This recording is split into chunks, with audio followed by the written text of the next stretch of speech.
So a couple weeks ago, did a service that was on this theme of the world is crazy, and what if we complain to Jesus about the state of the world? If we were walking along the road and we're complaining about all the things that are happening, how would Jesus respond to our complaints? And we pulled up this story about Jesus on the road to Emmaus, and he's talking to his disciples who don't realize who it is. The disciples are complaining, saying, oh, the world's terrible. You know, we had this guy, Jesus, he was great in word and deed, and the priests and the scribes, and they all killed him. But we thought he was going to be the one to save us all. So they're upset about this. And Jesus turns and says to them, you fools! Why are you so slow to believe? And it's not necessarily the answer we thought Jesus was going to say. You know, you kind of imagine yourself going, oh, well, you think these guys are right to complain. But Jesus says, look, don't you understand that these things have to happen? It's all there in Scriptures for you. The world has to go through this process. Jesus had to die. That's just the way it was. So I thought I'd share with you this week kind of a follow-up. I probably did this the wrong way around, where we look at an Old Testament situation where somebody says to God, hey, the world's going crazy. All this bad stuff's happening. What are you going to do about it? And this comes from the book of Habakkuk. Habakkuk is a very small book. It's all of 3 chapters long, and it's short verses, so it goes really quick. But this fits really well with our Kids Talk timeline in that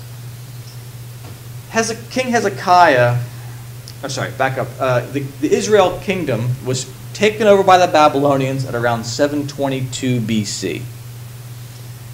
And then after that, you have King Manasseh, who he had. And while King Manasseh is going, so it's been 55 years of his rule, and then we have this King Josiah. And King Josiah comes in around 640-ish. That's about what they're saying, 640 BC. So it's been about 80 years from the fall of Israel to when Josiah comes on board. And then about 20 years later, you have Habakkuk. So Habakkuk knows that Israel is gone. They're just off to the winds. He sees that there's still plenty of idols going along because Josiah hasn't caught up with it all. There's still a lot of things going on. But he also probably sees some repairs to society happening. He sees, well, okay, we're doing some things right. You know, we're cleaning up the temple. We've found the law. But boy, there's still a lot of bad stuff going on. Lord, how are you letting all this bad stuff happen? I think it's a common complaint. And if you ever wonder about the timelessness of the Bible, you look to stories like this and you see, oh yeah, look at this. The same things that people are complaining about 2,000 and some odd years ago are the same as we're complaining about today. The world's crazy. Bad people are getting away with stuff. Lord, what are you going to do about it? So we'll take a walk through the book of Habakkuk here. We'll go through the first 4 verses right now, just so you can get an idea of what Habakkuk is complaining about. Notice the first line, the burden. So this is not a happy vision. This is a burden which the prophet Habakkuk saw. He says, O Lord, how long shall I cry, and you will not hear? Even cry out to you violence, and you will not save. Why do you show me iniquity and cause me to see trouble? For plundering and violence are before me. There is strife and contention arises. Therefore the law is powerless, and justice never goes forth. For the wicked surround the righteous, and therefore perverse judgment proceeds.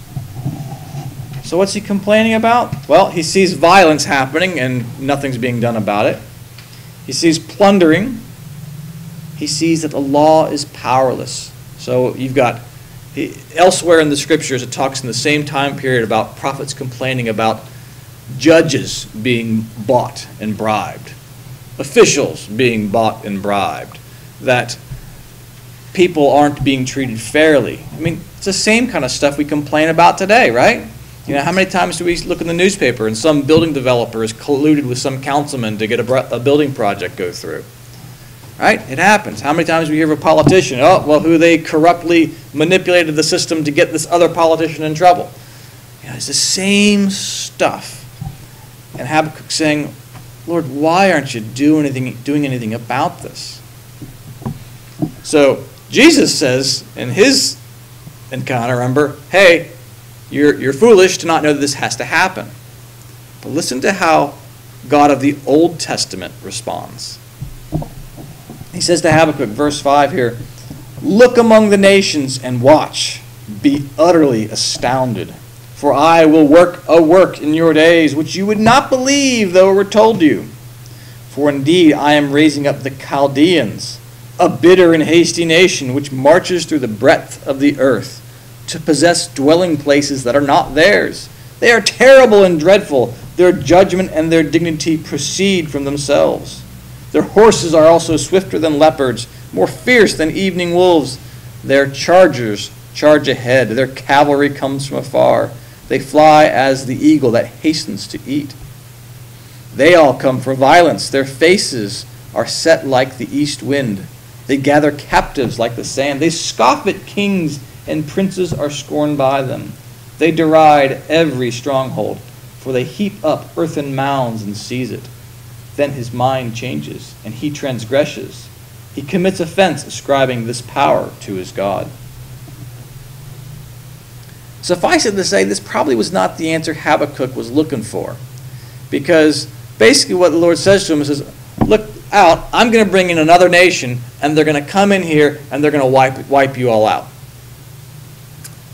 Not what he was looking for. Because he wants someone just to go in through and take care of the bad guys, but the Lord's telling him, we're going to get everybody. The whole nation's going to get wiped out. And what's a couple things to note about the symbolism of this response. All right, so the Chaldeans are equated with the Babylonians. They're the same group of people. So Babylon and Chaldeans, they refer to selfishness. It's about that love of self. And so if you take that and you look at the story, the New Church believes that like attracts like. And so you have an idea here where the Jewish people of that time were becoming steeped in selfishness. Think about our series we ran, probably a year and a half or so ago about Daniel. Daniel they're in Babylonian captivity. And King Nebuchadnezzar represents this king of selfishness. And he goes through this process of being reformed and brought out of that. Well, if the Jewish people are being taken over by a selfish nation or selfish empire, it's because they are selfish. God's not punishing them, but he's just letting them be absorbed into a very similar community as they are. So when it talks about them being terrible and dreadful, and their judgment and dignity precede themselves, that's a description of a selfish nation.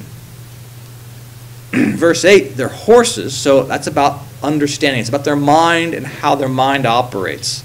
The horses are swifter than leopards, more fierce than evening wolves. Their chargers charge ahead, and their cavalry comes from afar. They fly as the eagle that hastens to eat. So this is about how their mind works, the selfish mind, how it manipulates and twists and turns and uses everything it has at its disposal to achieve what it wants for itself. This isn't the kind of selfishness that's, moderately selfish. We all have moments where we want something for ourselves. This selfishness is a manipulative selfishness. I'm going to get what I want, and I'm going to use whatever it takes to get it. I will use another person, use their things to get it. I will do whatever it is. These are bad people. They scoff at kings. And this line here at the end of verse 10, they heap up earthen mounds to seize it. So you imagine like an ancient city with its fortified walls. What the Babylonians, the Chaldeans, do to overcome it is they just get large piles of dirt and they make up these earthen ramps to go over the fortifications.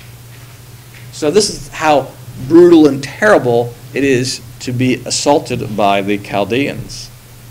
This is what Apocalypse Explained has to say about it. By the Chaldeans are meant those who profane truths and so vastate the church. So profanation is they accept a truth and then they turn back on it and turn against the truth. So it's a terrible spiritual state. Therefore they are called a nation bitter and hasty, marching through the breadths of the breadths of the land denoting the truths of the church. Their lust and dexterity in perverting truths. So it's about those horses, and destroying them by reasonings from falsities altogether remote from truths, are signified by whose horses are swifter than leopards and sharper than the wolves of evening, that their horsemen may spread themselves, whence their horsemen shall come from afar. They shall fly as the eagle has that hasteth to eat. Lust is signified by their horses being swifter than leopards, and dexterity by the horses being sharper than the wolves of evening, and both by their flying as an eagle, because lust and dexterity are to destroy truths. Therefore it is said, they shall come for all violence. Their mocking at truths and goods is signified by their scoffing at kings, and the rulers being a derision unto them. Kings signifying truths, and the lords and rulers signifying goods. So it's a lot of reading. I get it. It's a dense paragraph, a couple paragraphs there. But they're just saying that these guys are so utterly selfish and corrupt that they don't care about anything good and true. They deride it. They make fun of it. They're saying, look, this is for idiots, for morons. We're going to do something else. It's all about us. It's all about us. So, if you're, again, put yourself in Habakkuk's mind of this, right? He goes to the Lord, he complains, says, look, all this evil stuff's happening. And the Lord says, yeah, I'm going to send another nation in, and they're going to wipe all this out, and these guys are really terrible.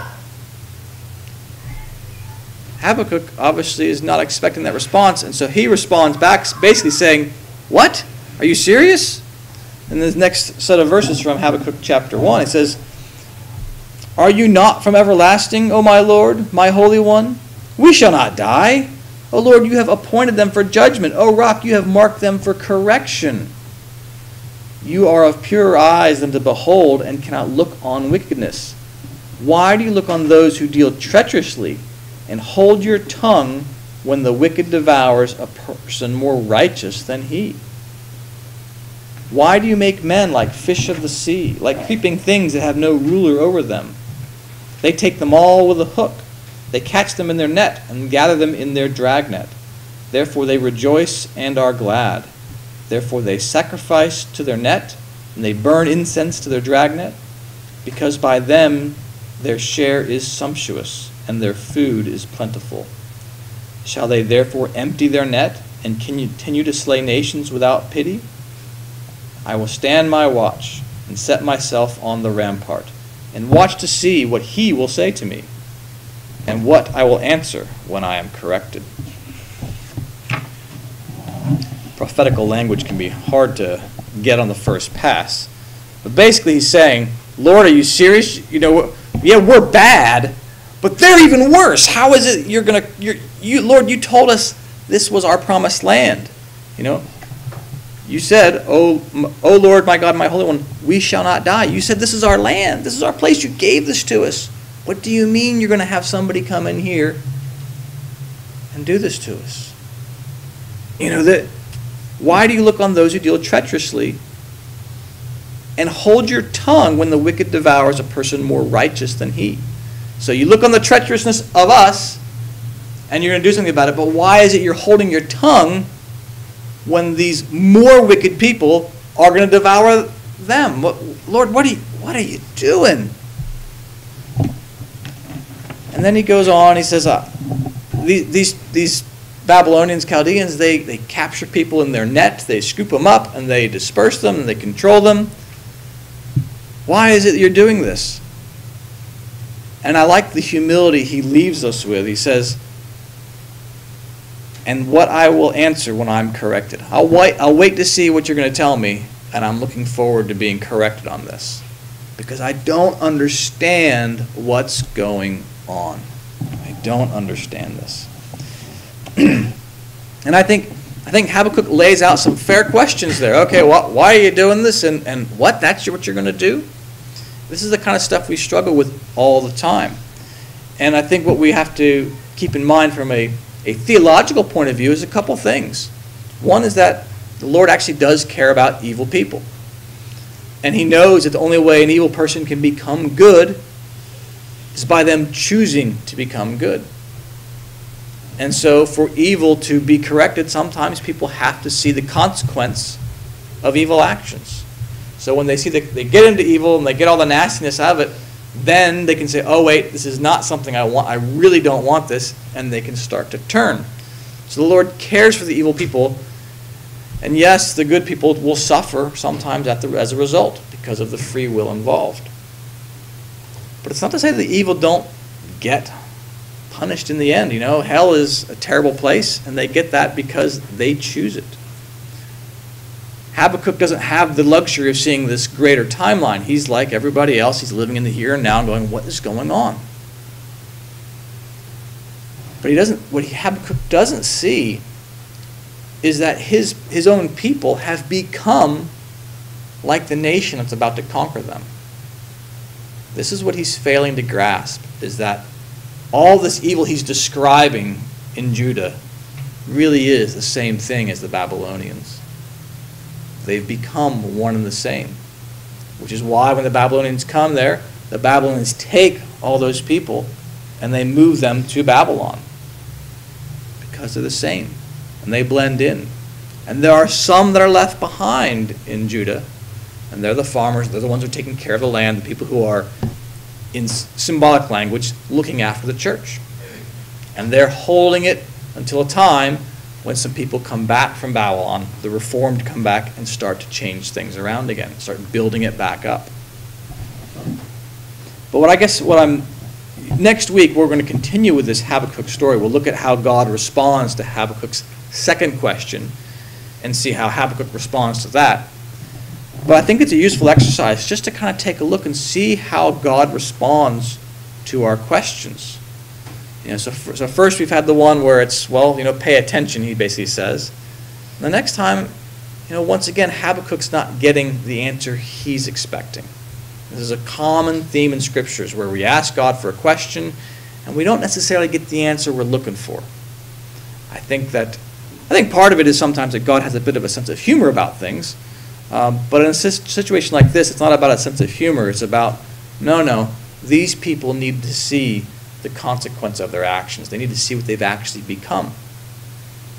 Sometimes we don't realize what we've become. And that's what Habakkuk's problem. He hasn't seen what's happened to them. So we'll take another look at this next week and see how God responds to Habakkuk's concerns. Amen.